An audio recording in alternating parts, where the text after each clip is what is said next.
Good evening, ladies and gentlemen. This is Arlo Fori of The African Dream, and tonight we're here with Ryan Uphold. Ryan is a lecturer at the Stellenbosch University in South Africa, and he's going to be telling us a little bit about himself. Good evening. I am Ryan, and I work at the University of Stellenbosch, which is 40 minutes away from Cape Town. The capital of South Africa? Well, that's what we like to think. Nice. The capital is Pretoria, right? The capital is Pretoria, Tshwane, but we like to think of ourselves as the mother city. So nice. That's the point of reference. Cool. I've been working at Stellenbosch since 2007. For 2 years before then, I was lecturing at the University of the Western Cape, where I also was trained in undergraduate and postgraduate studies, as well as learning to teach as an English tutor, studying and teaching English literature. Interesting.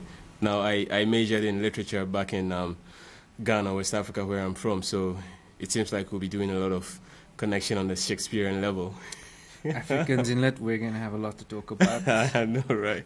So this is the African Dream, and we try to talk about, happenings in and out of the African continent. And so we'll start talking about Nelson Mandela, since you're from South Africa. May his soul rest in peace. Now, tell us where you were and what you were doing when you heard about the death of Nelson Mandela.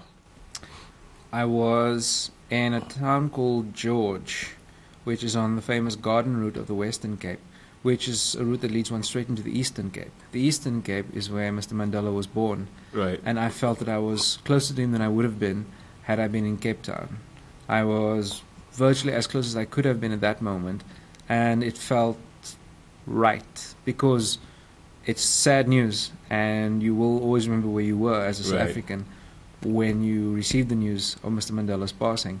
And it seemed right that I was as close as I could be to the Eastern Cape, if not in the Eastern Cape itself. Interesting. Now, so when you heard the news and you finally confirmed that it's a fact, oh boy, Madiba is gone, how did you feel? Firstly, the feeling of may his soul rest in peace. Also a feeling of gratitude for what he meant to all of us. To mention the name Mr. Mandela is to immediately remember the legacy of Mr. Mandela, and not in just an abstract way, to look around one as a South African and be grateful for his contribution in the basic democracies, the basic virtues of democracy that we can enjoy. So these are all the things that pass through my mind. I had been vaguely watching something on my computer and listening to music when a friend sent a text message, and in that moment I realized the enormity of it, but I also quite couldn't fathom all of that.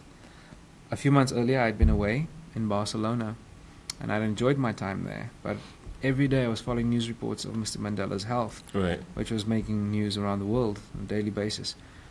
And I felt, as much as I enjoy my residency in another country, as a South African, I would want to be home if and when the event of Mr. Mandela's passing should occur.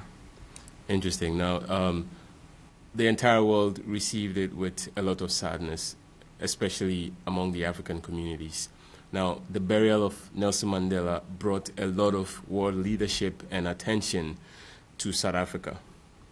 And roughly, I haven't been able to confirm yet, but I think it's probably one of the biggest funeral, not in terms of attendance of mourners, but in terms of the world leadership that were there. I hear there were about 90, presidents and heads of states all over the world that were, in attendance. Now that Nelson Mandela has been buried, how is South Africa moving on? South Africa, from my point of view right now, is moving on respectfully, as one does after an event like this. There were some ups and downs. It was an enormous event that I don't think any country could have been prepared for the kind of global outpouring, for the tributes, for people's remembrances of Mr. Mandela, and then for 90-odd world leaders to come to the same memorial service. It's something unprecedented. I don't think any country could have been prepared for it. And there was something in that I think was always going to leave a feeling of emotional turbulence. But this is also natural after the passing of someone that's dearly loved. And as far as I know, Mr. Mandela was dearly loved around the world. Obviously.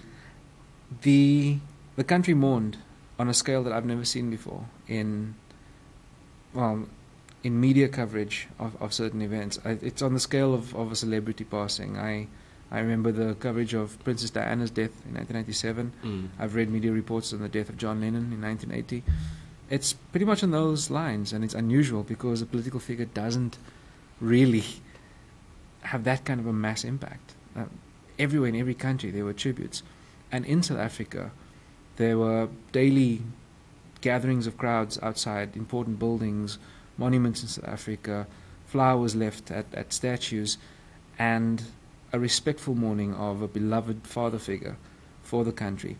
And since he has been buried, there's been a respectful silence about it too. It hasn't been making newspaper headlines for the wrong reasons. It's a respectful passing. Africans do respect the recently departed. I can't too much agree with that. Now, one thing was very obvious in the passing of Mandela, especially in South Africa.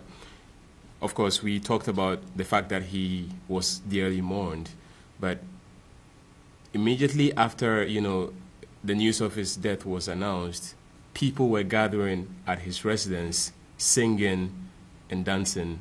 They were literally celebrating. And it was not, a celebration to say, oh, finally Mandela is dead, but it was a celebration to celebrate his legacy, to remember him with all the happy thoughts and happy energy that the entire nation of South Africa could gather. And it was very poignant. And when Barack Obama was, making his tribute, he made us aware of the fact that Mandela is gone, but let's remember him for all the good things that made the world come together. Now, what do you have to say about the Obama speech? President Obama's speech captured, firstly, the humanity and the humanism, this universal humanism that Mr. Mandela was such a key contributor to. And I feel, coming from President Obama, who had a reception unlike any other world leader I think has ever enjoyed in South Africa, was rather poignant. The crowd that day in Johannesburg really took to Mr. Obama, which surprised even me, as much as I know he's called President Swagger. He's got the swag, he's a great public speaker, we know this. But on that day to appeal to these people was, I think, a poignant moment, because in spirit, I think there was some kind of an associative link, some kind of definite sentimental connection, I think, that the crowd perceived between Mr. Obama and Mr. Mandela.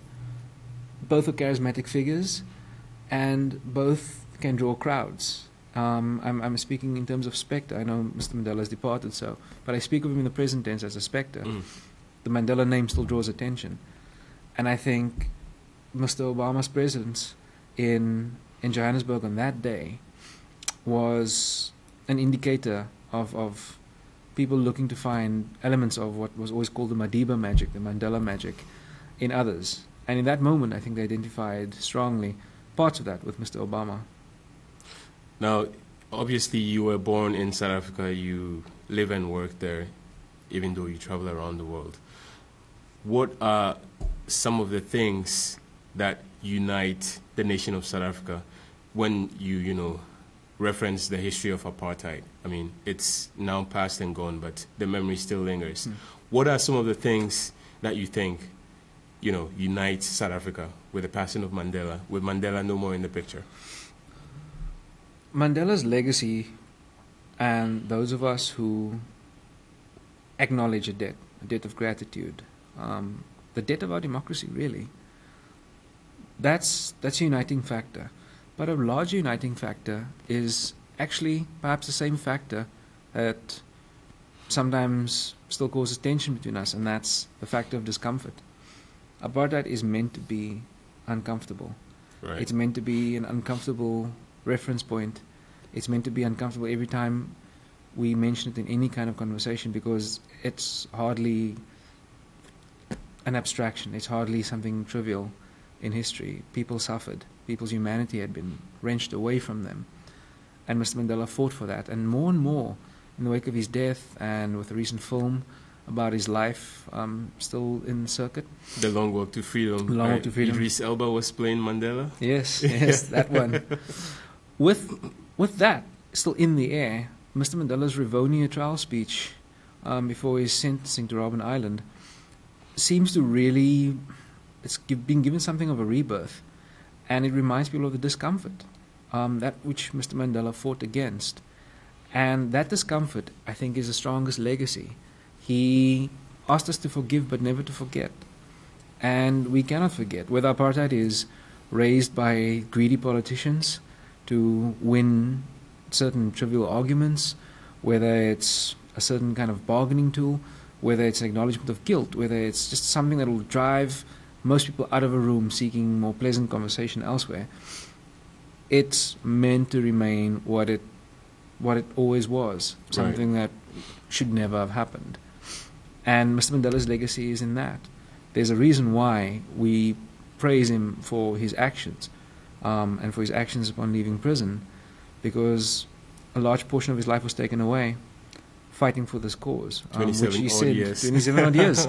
Something which his Rivonia trial speech reminds us of, he was willing to die for, and that's the fight for everyone's basic humanity.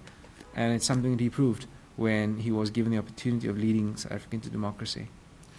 You talked about the fight for every human's basic humanity, and if I should add, rights. Now, here in the United States, on the 20th of this January, the country will be celebrating the legacy of Martin Luther King, Rev Dr. Martin Luther King, who fought for some of the things, if not almost the same things, that Mandela fought for, even though in a entirely different geographical and ideological, condition and area. Now, despite all the things that Mandela fought for and Dr. Martin Luther King fought for, the battle is not over. It still continues. The push is still on, for that equality, for that fairness in which all humans are allowed, fair opportunities and advantages, and, party to such opportunities and advantages. Now, when you consider this, do you think South Africa is at that place where it can say, yes, there is equal and fair opportunity to every single South African? No, South Africa is not at that place yet. There can only be more and more continued efforts at reaching that point. It is not there yet. It is a dismantling of an undesirable history. It's not just the history of apartheid from 1948 onwards. It's the colonial history of the country. It's the history of European settlement in the country. It's a long history. It's not dissimilar to the narrative of many other African countries, as you would know. Right. And those are scars that still demand a sensitivity in their treatment, that still ask for us to be aware of each other at all times.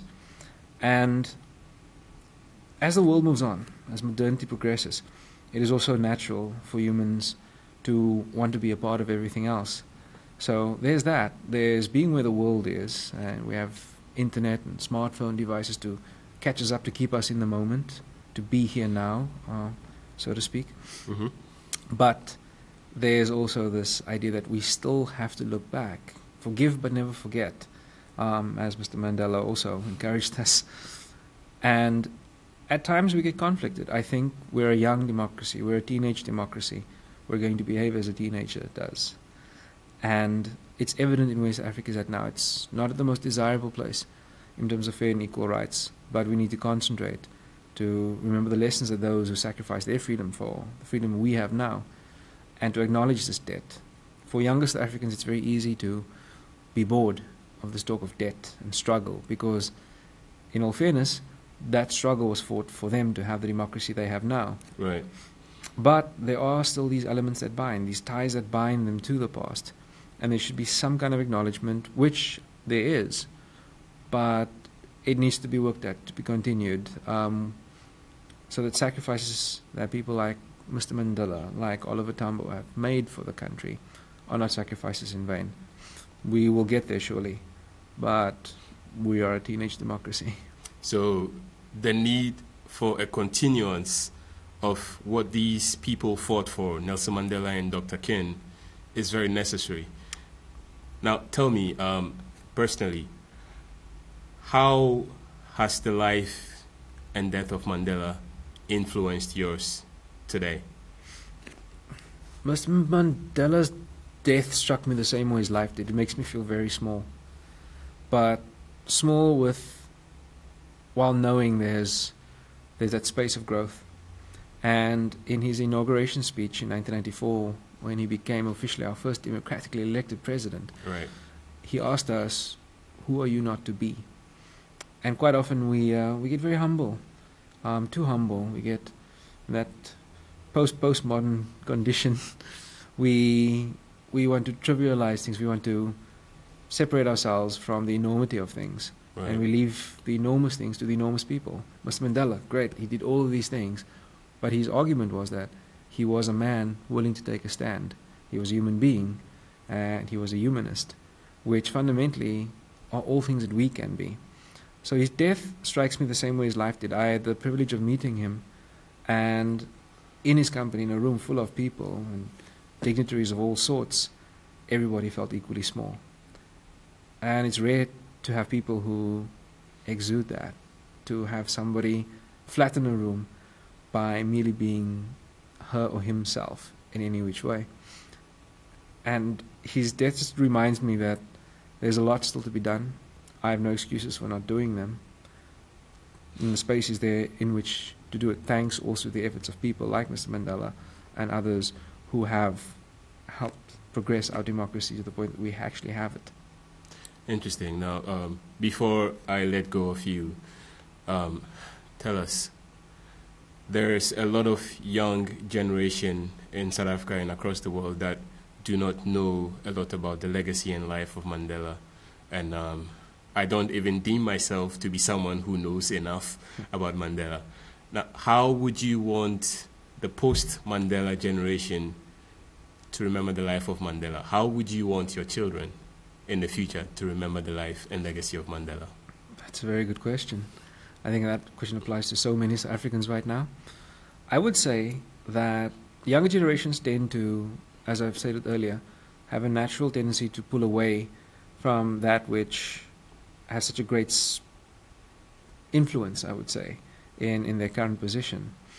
It's natural to be a teenager in 2014 or to be a young adult in one's 20s in 2014 is different than having been one 20 years ago. True. And this is the way things are. Things must be like this. I would encourage those who are close, parents, relatives of these younger South Africans, to have all the pertinent questions that young people would. To question the legacy, yes. Question the legacy of Mr. Mandela. Don't make a holy cow of him. That's the last thing he would have wanted. But to remember that with all information, with one more political analyst on the scene, with one more blogger on the scene, with all information at one's disposal, ask yourself why we still keep mentioning the names of Mr. Mandela, of Dr. Martin Luther King Jr., for instance. Why are these names still pertinent?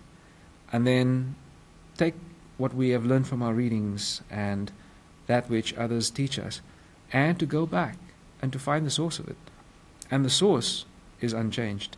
The source for many people in the story of someone like Mr. Mandela would be the moment that he dedicated his life to the struggle for human rights, for humanism, more specifically almost African humanism, because he fought for a community before he fought for himself, which is very typical of African humanism. And I would encourage that. Younger people can become quite bright with all the information at their disposal, which others perhaps didn't have so easily. With that information, go back to finding out why we are even reading about some of these people to begin with. That is a very poignant response, and I appreciate it. I'm sure viewers out there would appreciate it as well. It's been a pleasure talking to you, sir. Thank you very much. We appreciate you passing by tonight. Thank you very much.